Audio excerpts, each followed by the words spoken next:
নীলগাইয়ের খোঁজে বন দপ্তরের সাথে পথে নামল পশুপ্রেমী স্বেচ্ছাসেবী সংস্থা। দিন কয়েক আগে বালুরঘাট শহরের রাস্তায় হঠাৎই নজরে আসে নীলগাই। স্থানীয় মানুষের নীলগাইয়ের ভিডিও ভাইরাল হতে তার খোঁজে নামে বালুরঘাট বন দপ্তর। হন্যে হয়ে খুঁজেও সেই নীলগাইয়ের দেখা পাওয়া যায়নি। বালুরঘাটে নীলগাই দেখার দুদিন পরই ভাটপাড়া এলাকায় আবারও খোঁজ পাওয়া যায় সেই নীলগাইয়ের। এই খবর পেতেই বন দপ্তর পুরো এলাকা তল্লাশি শুরু করেছে। এদিন সেই নীলগাইয়ের খোঁজে ভাটপাড়া পঞ্চায়েতের বিভিন্ন এলাকায় বালুরঘাটের বন দপ্তরের সাথে দুই স্বেচ্ছাসেবী সংস্থা নীলগাইয়ের খোঁজে যোগ দিয়েছে। এদিন ভাটপাড়া এলাকায় সাঁতরায়, অযোধ্যা, বীরহনি সহ বিভিন্ন এলাকায় খোঁজ চালায় তারা, যদিও এখনো পর্যন্ত সেই নীলগাইয়ের খোঁজ পাওয়া যায়নি বলে জানা গিয়েছে। আজকে আমরা আমাদের যে জেলা প্রাণী ক্লেশ নিবারণ সমিতি, সেই প্রাণী ক্লেশ নিবারণ সমিতির পক্ষ থেকে আমরা দুজন মিলে বন দপ্তরের সাথে বেরিয়েছি।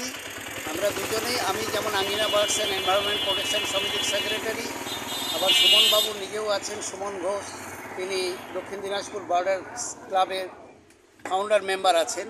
আমরা দুজন মিলে বন দপ্তরের সহযোগিতায় বেরিয়েছি সেই নীলগাইটার খোঁজে, যে নীলগাইটা কদিন ধরে বিচরণ করে বেড়াচ্ছে বিভিন্ন জায়গায়, মানুষের তাড়া খেয়ে লুকিয়ে পড়ছে।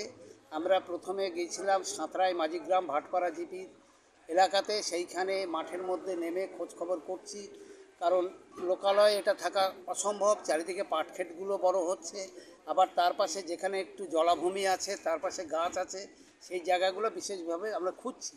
ধান কাটা হয়েছে সবে, সেই সব জায়গাতেই আমরা চলে যাচ্ছি। ওখান থেকে সাঁতরায় মাঝিগ্রাম হয়ে আমরা অযোধ্যাতে এলাম। অযোধ্যা থেকে এসে আমরা আরও দূরে দূরে গিয়ে বিরোহিনীর ওখানে লাস্ট ফরেস্টে গেলাম, যেখানে পাশে খাড়িটা গেছে। খাড়িতে একটু জল অল্প একটু আছে, কিন্তু আর একটু জল থাকলে ভালো হতো। ওই খোঁজ খবরটা করছি চারপাশ দিয়ে খোঁজ খবরটা করছি, এখনও মেলেনি। থেকে আবার শিবরামপুরের দিকে নাকি কালকে একবার দেখা গেছে, আজকে বিরোহিনীতে নাকি দেখা গেছিলো, তারপরে তো আমরা খোঁজ পেলাম না। এগিয়ে যাচ্ছি আমরা।